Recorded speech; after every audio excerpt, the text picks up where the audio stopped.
many people in my family, some are bipolar, some have had depression and all that, like very majorly, like, and got into all kinds of alcohol, drug abuse and stuff.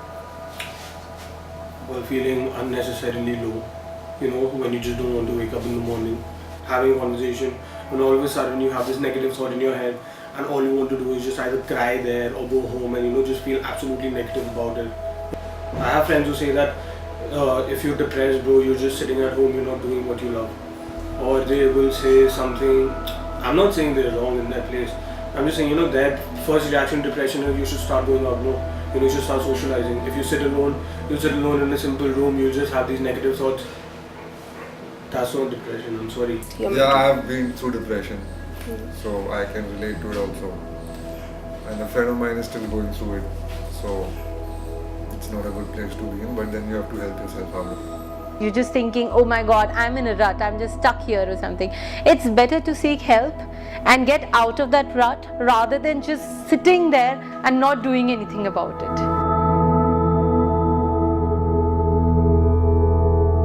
You're not faking it.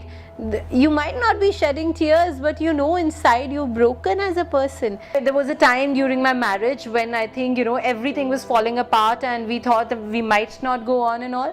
And then I saw a counselor who at least I was free to talk to that person because she did not have any preconceived notions about me, and I learned a lot of wonderful things about myself. You have to stop pleasing the world. First thing first, you have to be a happy person yourself, and only then can you make anybody else happy. As a mother, as a wife, if I am a happy human being, I can make anybody else happy. I'll be a good mother, I'll be a good wife, I can be a good daughter-in-law, daughter, sister, whatever. But if I am not happy, I think I'll make everybody miserable around me. So it's really important to seek help. Yeah. And also only that comes with awareness. People have to know what is mental health, what are the problems, what is bipolar, what is depression, what is like anything. Kuch thoda, I believe, is a chemical imbalance. Something is that you inherit from your prior generation.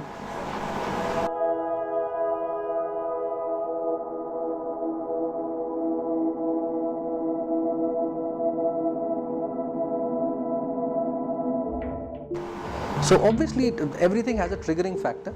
So what I've experienced is that young adults and especially school going children, a lot of them come with problems which are really ambiguous, school refusal, emotional problems, and also they're not able to verbally express themselves explicitly like we do.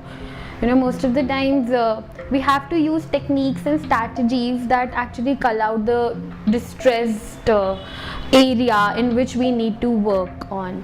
So young adults mostly with emotional problems, problem with peers, relationship, with problems with physical changes in the body, hormonal mood swings.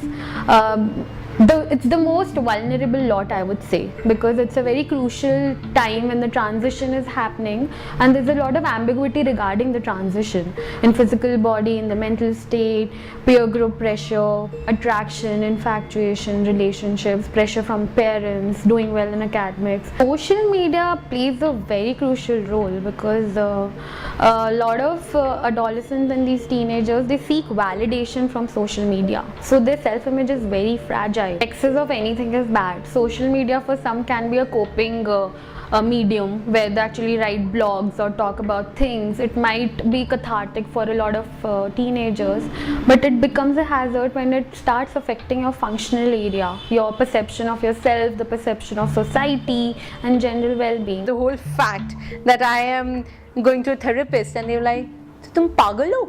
I say, no, it's just that I'm not pagal, I'm just sensible, I think I'm just the smart one out there who would want to kill my problems rather than, multiplying them. What they don't realize is that if they go and seek help, then rather than being a freak, they might end up being the most loved person, within that circle. There is a taboo inside yourself also. And not because what will that person think if I tell them I'm going to a therapist. No, what will you tell yourself that you're going to a therapist? That you have reached that point in your life, when you have to say that I need someone's help to keep me stable mentally. Taboo. It's a taboo. Hamare, at least in our society, it's very unfortunate. What happens if somebody is going to seek a mental help, or let's say seeing a therapist or something like that, we equate his or her picture to the worst case of mental patient that we've ever seen. It doesn't work like that. What people in this society, in this world, in this country need to realize is what other people think does not matter at all. This is one thing that is killing people everywhere, is what people think, or what that one will think, what this one will say. That is not of any significance. And I think once you lose that, and once you realize that you are important, your family is important, and your close friends are important, the people who are there for you will always be there for you. And to seek mental help is not going to take those people away from you. It's like saying, if your mom had cancer, would you leave her? If your brother broke his leg, would you not help him through it? It's as simple as that. You have to take it as a proper. It's not just because it's in your brain, and it's not a very physical Apparent. symptom or an apparent, like it's as severe and it's as bad, and requires as much patience, as much love, as much care, as much treatment. You just need to talk to somebody, and because you've let out your emotions and your fears and your state of anxiety to somebody, you just get sorted out in the process. And yet there are others who are into deeper state of mental condition and they need a professional. So there are people who can help you out professionally also. Getting the correct help, basically, because there's so much nonsense stuff out there also. There's so many people falling into like these gurujis and all this kind of stuff, which is not helping them at all. It's making things worse for them, because you will not identify it as your own. You will identify something external. Oh, it's this causing that, but it's your own self. So, and also only that comes with awareness. People have to know what is mental health.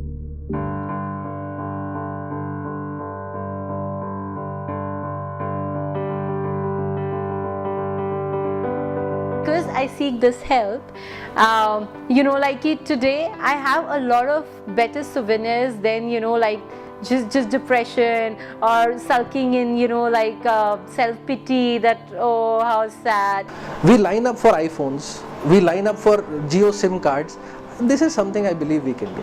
Actually, generally a lot of people do believe that mental illnesses are mostly a sign of weakness, so they consider it as a part of a myth or a Samupri Chakkar, which popularly is known as in our socio-cultural setting. But fortunately it is not. It has a neurobiological basis, just like your fever or any pain in any body part is just similar to that. It is more to do with your neurotransmitters, it is more to do with your chemicals in your brain rather than just a sign of weakness. There have been numerous studies, there have been robust evidence now which says that even common psychological problems like depression, anxiety, generalized anxiety or panic attacks do have a neurological basis, do have some cause and effect which can be directly inferred out, because changes in dopamine, serotonin and glutamate do lead to such disorders, which are mostly found in each and every body part. So whenever you suffer from or anybody suffers from a psychiatric or psychological problem, they have multiple organ involvement, because these neurotransmitters chemicals are everywhere, and hence the treatment these days. The medications are so specific and they do help us without much of side effects, because they have become so neurotransmitter neurochemical specific that they bring about a change, positive change, without bringing out much side effects as compared to other medications in the market. Well, to be very honest, owning up to a problem like that is actually a sign of strength. You know yourself. So it really depends person to person, but yeah, I'm privileged to know families who are so sorted. There are lots of people who are good, and there are lots of now institutes. So get the help, see how it suits you, and most of all, want to help yourself. What would you want to say to those who are already seeking help? They have that awareness. I would say that that's awesome and it's super brave of you, and I wish people could be like you and continue the journey and believe in yourself.